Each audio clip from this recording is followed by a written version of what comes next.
everybody, this is Jennifer. We're keeping it real with the Royal Sisters. I just wanted to come here and share with you guys. I know we are a little late, but Autism Awareness Month is in the month of April, and we are late, but it doesn't matter. We wanted to come in and bring some awareness to the situation. We have some stories to share with you, some friends that have children with autism. I personally myself, have family members. My nephew Alexis has autism. I have 2 more cousins with autism. One of them is going to share their story with us. 1 out of 68 children have autism. That means that 1 in every classroom has autism. Me personally have dealt with children with autism in my childcare, and I've had the privilege to work with some very smart children. It's challenging, it's a handful, but with a little help, advice, therapies, and so on, it's doable. So please stay tuned, watch our episode on Autism Awareness, 3 stories, a little bit of everything, how they found out about their children having autism, a little advice, and hopefully this helps anybody out there. It helps them out. I know it's hard to accept that your child might have autism, but maybe this could help you, and it could help you to know that you are not alone. Okay, so thank you for watching.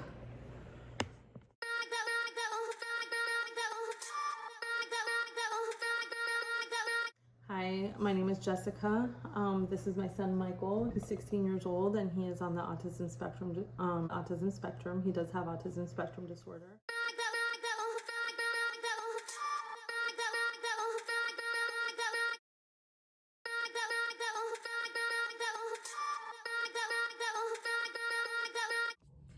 Hi, my name is Jari. My daughter's name is Gabriela and she's 11 years old.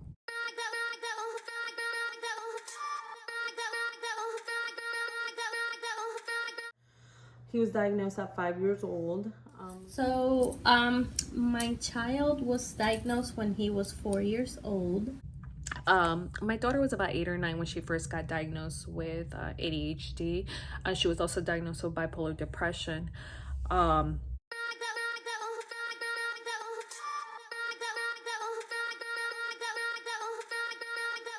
Started seeing signs before 5 though. I would say probably around 1. What were the signs that we saw?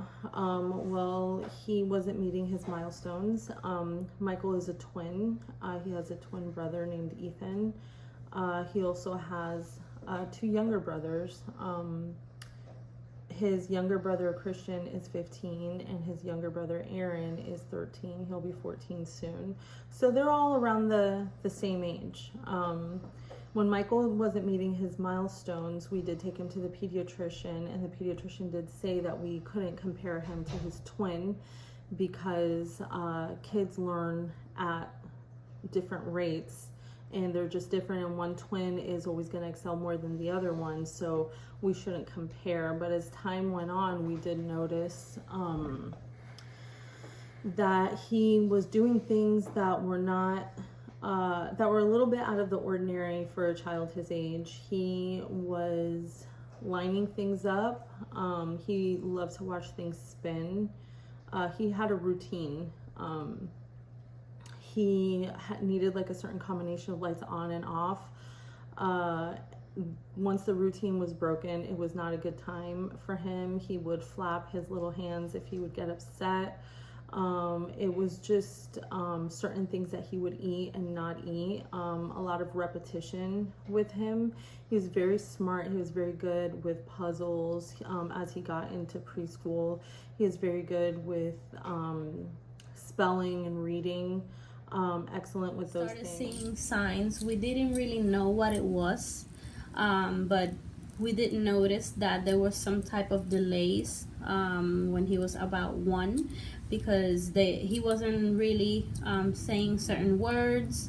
He was already walking and running, but he wasn't saying certain words. So we started taking him to the doctor, giving him like our concerns and everything, and we started there. We started at 1 year old. He started having speech therapy. We started seeing signs at a very early age. You know, the mood swings, the lashing out, the you know, hyperness, and also the short attention span.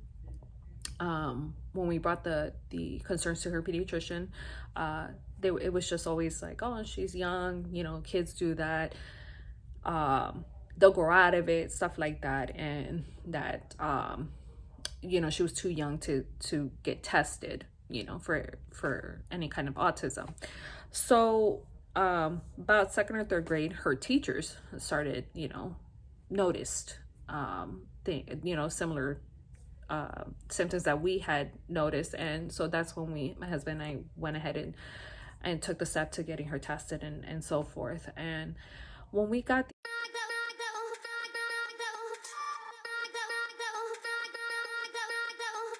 What's the first thing you did when your child was diagnosed? Well, first thing we did when Michael was diagnosed was I went to the appointment by myself with Michael, and my husband was working, and I cried. Honestly, I did. I cried because I was afraid of the unknown. I was afraid of just not knowing what was next, you know, but I allowed myself that day to cry, and I called my husband and I told him, and then I immediately went to work after that. The next day it was, what do I do to help him? What do I do to that's going to help make his life easier? And immediately we got him into his therapies, which were speech therapy, occupational therapy. He did do some ABA therapy, and he did some physical therapy for a little bit. And it was a sacrifice. It was a huge sacrifice, you know, having a lot of children, having to take them with me every time Michael had his therapies. But First thing that I did when he was diagnosed, it really didn't shock me because I kind of knew that something was going on, but it took me like some time to accept it. I'm a person of faith, so I knew my child was special, but I really I didn't want to accept a diagnosis. So I said, you know what, he doesn't have it.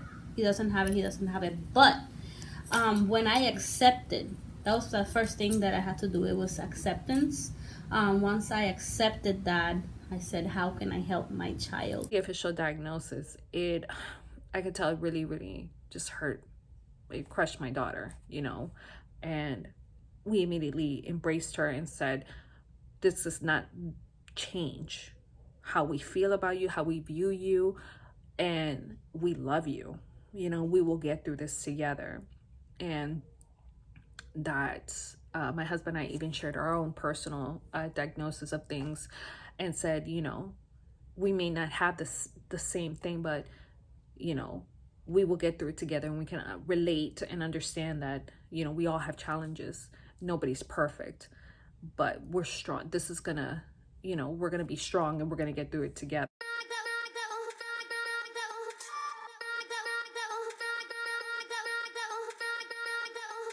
What annoying questions do you get asked about autism? Honestly, I don't think I really have thought of a question being as annoying. I think people are just genuinely want to know about autism, and I'm glad. I welcome questions because I think that it's important for people to be educated on something that they don't know a lot about. Michael, do you have any annoying questions that people have asked? Not really.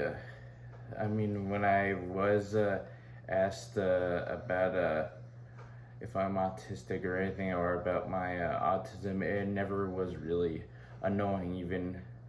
Even up to this day, you know, people would ask me why. It would mostly just be, you know, why do I have not why do I have it? So I'm sorry. It would be more like they want to learn more about autism.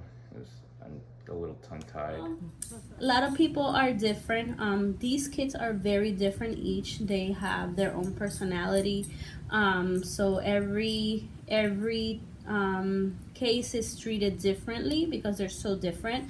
So I think that annoying questions are like, what is the process? How do you do this? How do you do that? There's really not like a step-by-step process. You as a parent have to kind of find the right pediatrician to kind of help you with the process of going to the neurologist to do the right exams, to go to the psychologist, to go to the psychiatrist if necessary, and just try to help your child with the therapies that they need as much as you can. So really, annoying questions are like, how do you deal with this? And how do you deal with that? How do you, like, to me, that's like, it's your child. You just have to, look for the resources that they need no matter what. Very fortunate that we've never had to deal with annoying questions or ignorant questions. Our friends and family have been very supportive, like, it's more worry, like what can we do to help and stuff like that. Teachers, same thing. So we've been very fortunate in that aspect.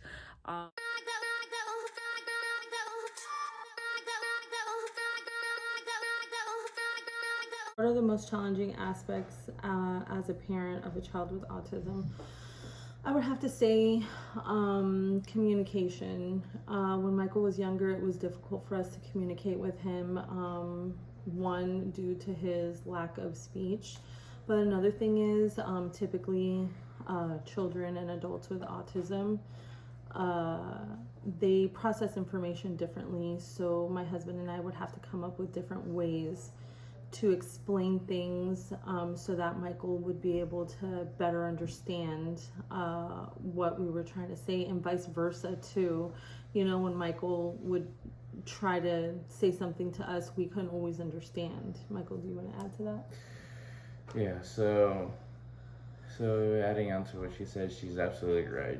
People don't really understand me that much, and usually doing my own thing, and for that was the case with my home life as well as my school life. When I go to school, my classmates wouldn't really understand me, so it was kind of hard to make friends because they didn't get what I was trying to do, and they weren't really used to how I acted and how I behaved. Challenges when you're a parent. I think that having a child with autism, to me, has been. It's not like it has been like a bad experience, but it's not like it's either have been like, oh, it's been a great experience. It's just happened, and let's just deal with it. Again, how can we help the kid? Let's just get it done. To me, that's the attitude. You have to accept it, and then you have to look for ways to help your kid grow. To me, that is like the most important thing. So it is challenging at the same time, because a lot of people tend to, like, especially when they're little kids, they tend to like look at you different, or they might not want to invite you because your child, or they might not want to invite you to a special event because your child has, if your child is ADHD, he's kind of hyper, and he might not, or might have a social issue with other kids, and you start seeing people step away from you a little bit, and that's okay because that's just one of the challenges. So it's all good in the neighborhood, like people say. I believe, for me personally, one of the biggest challenges with a child with autism is when my daughter asks why is she the one having to deal with this? Why does she have this? And it breaks my heart because I don't have the answer. I can just always just reassure her that she's not alone. There are many people, many children who deal with this. We've had family members, her own father too, has had the bipolar depression. It doesn't define her or who she is. She's, still a strong person. She's beautiful. She is an all around, just in our eyes, just an amazing, amazing person. So that is one of the biggest challenges. And then because this is our first time, dealing with a situation like this, we're learning as our daughter's learning. So it's not like we, have all the answers, of how to deal with certain situations, because I know personally for me, it's been very frustrating. It, because I at times don't know how to deal with my daughter's outbursts. I take it personal sometimes, and my husband's constantly telling me, don't take it personal, but it's so hard. Because I feel helpless, or I feel like I'm doing a bad job. I'm not being a good mother, because I don't know how to help bring my daughter down. So it's very challenging. It's very draining emotionally, and physically and mentally, and it's we don't always have the answers, and there's not a book, there's not anything that can help you prepare for this kind of situation or know how to deal with it.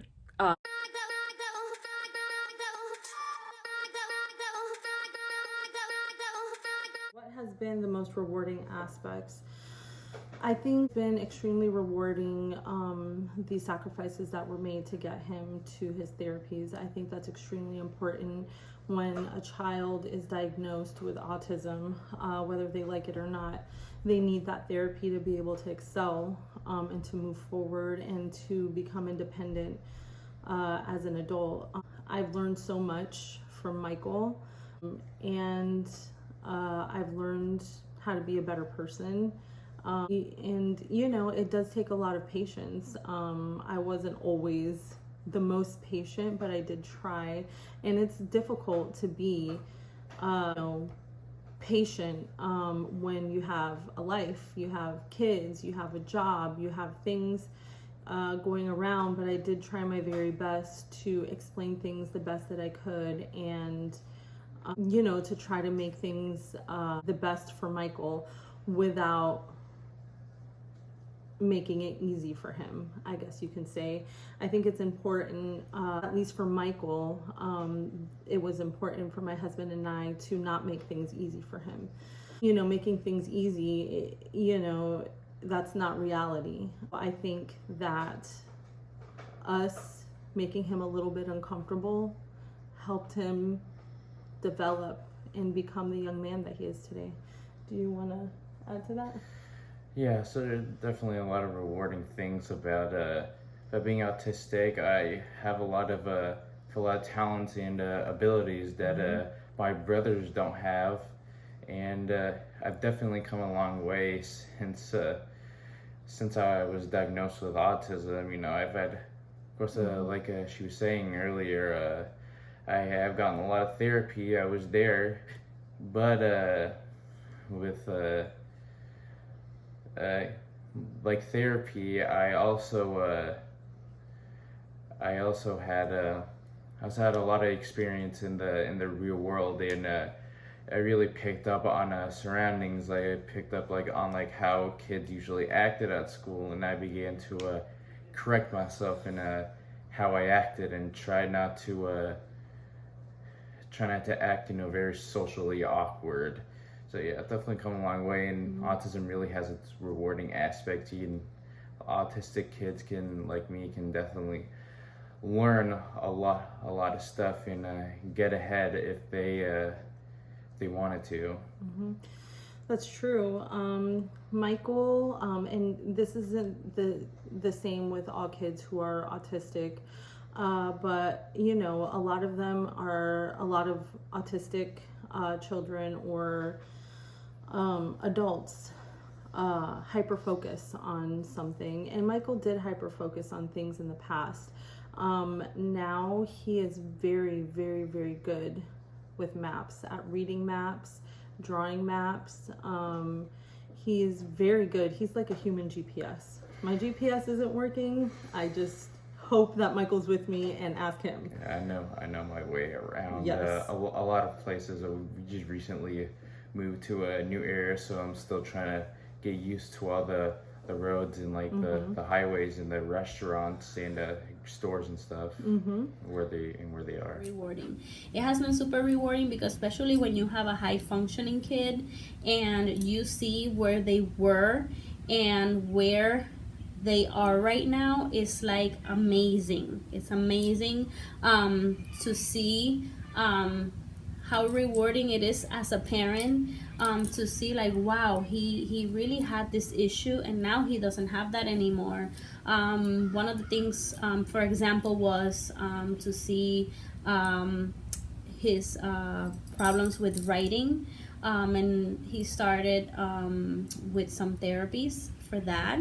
He was taking occupational therapy. Now he's in 3rd grade. He's going to 4th grade, and he doesn't need that anymore. He was taken out of occupational because he's doing so great. He writes excellent, and when you see a child that doesn't say a word when he's 3 years old, and seeing him now that he's 9 years old and he doesn't shut up, then that is rewarding because now you see the progress and where he was and where he is now. And it's so important for people to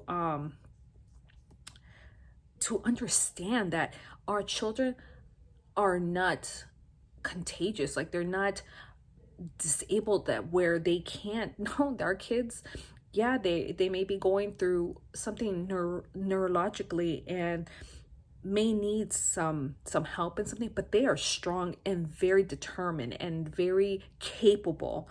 I think that some people have this notion that children with autism are just, can't, do anything for themselves, which is absolutely not the case. And for a parent,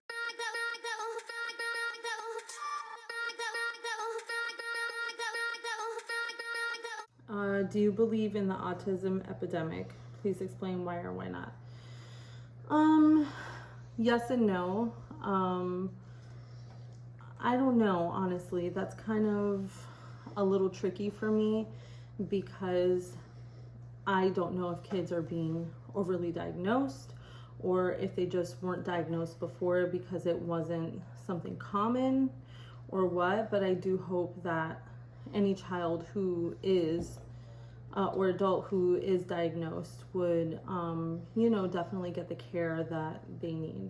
Do you want to answer that, Micheal? Yes, so with the autism epidemic, I'm leaning on maybe not, because the definition of autism and what it means to be autistic has definitely changed over the past 100 years. And for example, if you were to take a kid like me in the 19th century, they would have probably not diagnosed me with autism as something different. I'm not even sure autism even existed in 1800s. And but as time passed, people started to understand autism more and more and more, and more kids began to become diagnosed with autism. And I'm not very positive in that's linked to some sort of like people are just getting autism more than people in the past, or more people have autism more than kids in the past. I don't think that's true, and in the future there will likely be a more broader and a more mainstream definition of autism than we have today. There will probably be could go either way. There can be less kids diagnosed with autism maybe in the year 2050, or there could be more kids depending on what happens. Futures are predictable, so anything could happen. It's just a name. Back in the day when I was growing up, there was no autism. Doctors were not diagnosing people with autism. But autism, that name, that spectrum, just started like a few years ago. So when they said it to me, I was like, really? Like, it was something that was like, kind of like, how do you say that? It was kind of like when something is trending. So to me, that name is just like when oh, this person has cancer, what do we do about it? Or this person has iron deficiency, because nowadays there's a lot of people with iron deficiency and they do infusions. There's a lot of people with lupus. I mean, And now we have the coronavirus. So to me, autism was one of those that was trending, and a lot of doctors were starting to seeing those type of behaviors and seeing those type of things and just call it under the same, put it under the same umbrella and under the same spectrum. So to me, it's just, it's, I have mixed feelings about it, but to me, it's a behavior that that can be changed. And I believe that the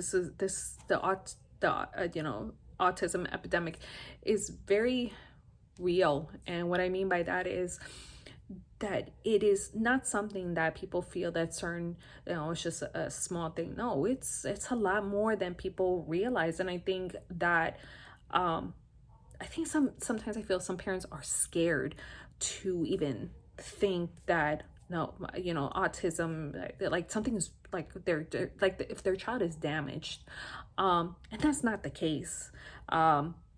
It's very much something that it is challenging, and that it's not as uncommon as people like to, or people believe, because I know some people that I've seen their kids, the way they act, I'm like, oh, you should probably get, look into getting tested. Like, it's not a big deal. It's something that it's common, and it's something that people need to be made aware of.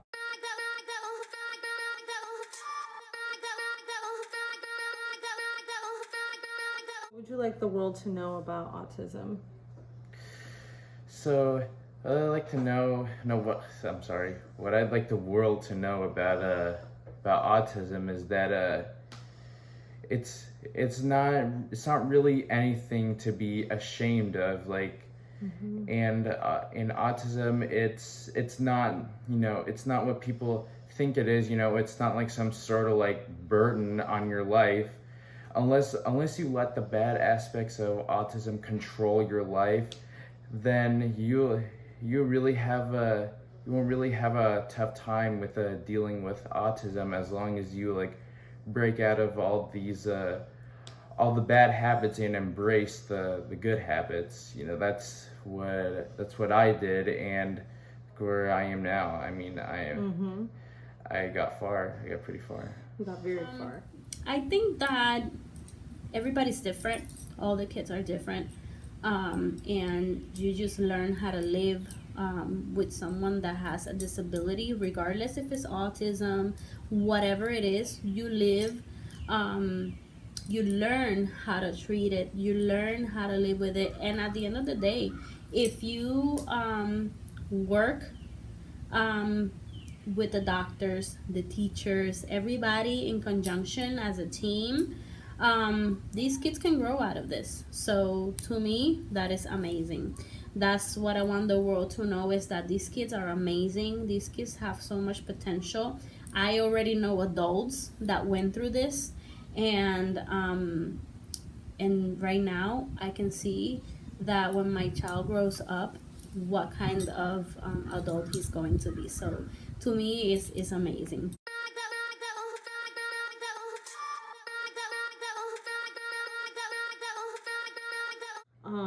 What's the best advice you would give a parent who has a child recently diagnosed with autism? Okay, so I have a few points actually. The first point I'd like to make is don't ever shelter your kid from the real world. Like, don't ever do that. And what I mean by that is like stuff like homeschooling your kid. Don't homeschool your kid if they are autistic, because that'll just make their social life a lot worse in the future, and that'll make it a lot harder to socialize. If you put your kid in, say, like VBK or preschool at a very young age, then they'll end up adapting to the real world and their environment. And what would also help is taking your kid around, or getting out of the house and taking your kid places so they can like know what the real world is like. And as they get older, you you explain to them these real world events and all these events that are going on in the world, and yeah, just to give them a little background on it. And I think the second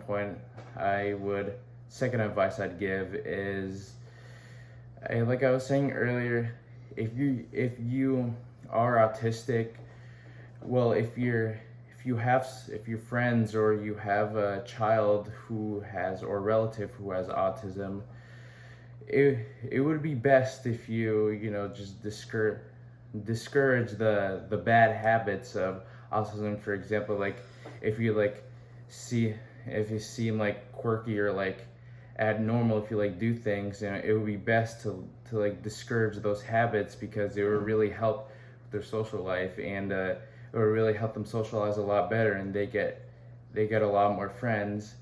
And as well as that, you should also encourage the good habits, with if you're like really talented in something, if you're like I don't know about hyper focused, maybe not, I don't know, but yeah, just encourage the good habits and discourage the bad habits.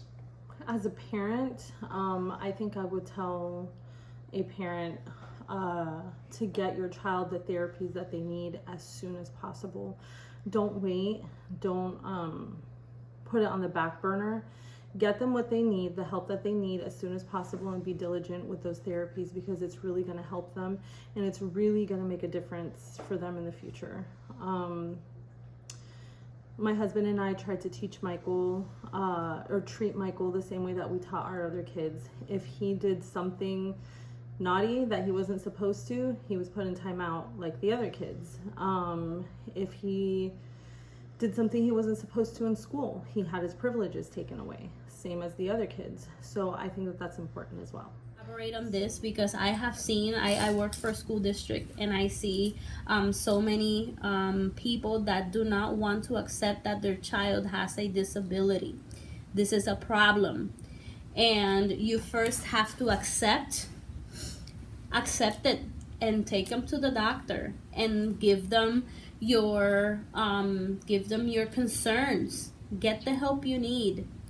Get the right insurance. Look things up on Google. Don't start calling people asking them, oh, how do you do this? How do you do that? Look it up. I looked it up for myself. I didn't call everybody and their mother to ask them, how do you do this? How do you do that? Yes, I did have some friends that had kids with the same issues, and yes, I got information, but I also did my own research and found my doctors and found the professionals to be able to help him out, get him the right therapies. Not only depend on the school district to give you the resources that you need, but also get your private help with your private insurance that you have, or the state insurance that you have, or whatever type of insurance you have.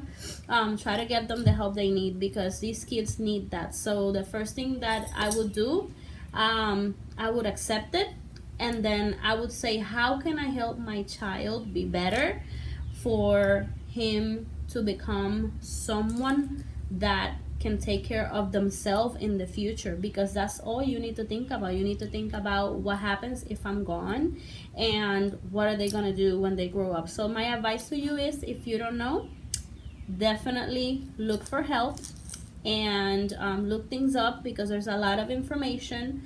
Look for signs, and talk to your provider about it. That finds out that their child has autism, take it one day at a time. Take it one day at a time. It is something that I still need to tell myself, and it's okay. Educate yourself. Just let your child know that they are loved. Let them know that, it doesn't define them and who they are. That yes, there will be challenges, and we will get through them, and give them that courage, give them that strength, and and everything will be okay. We're gonna get through it together, and I think that's the best thing that we all need to do, is just support one another and be there for one another, and we'll all get through it together. Thank you so much for watching. I hope this helped somebody out. If you had any doubts, if you had any questions, if you felt like you were alone in the situation, I hope that you see that you're not alone. It's not easy. It's a challenge. It's doable. And if you have any stories you would like to share with us, please go ahead and do so. Under our video, you're going to find links in how to get a hold of us. And don't forget to subscribe to our YouTube channel, Keeping It Real with the Royal Sisters. In our social media, it will be under there. So don't forget to subscribe, click on your notification, like our social media, and share with your friends. And if you have any topics, go ahead and share them with us. Thank you so much for watching. Love you all. And don't forget, always keep it real.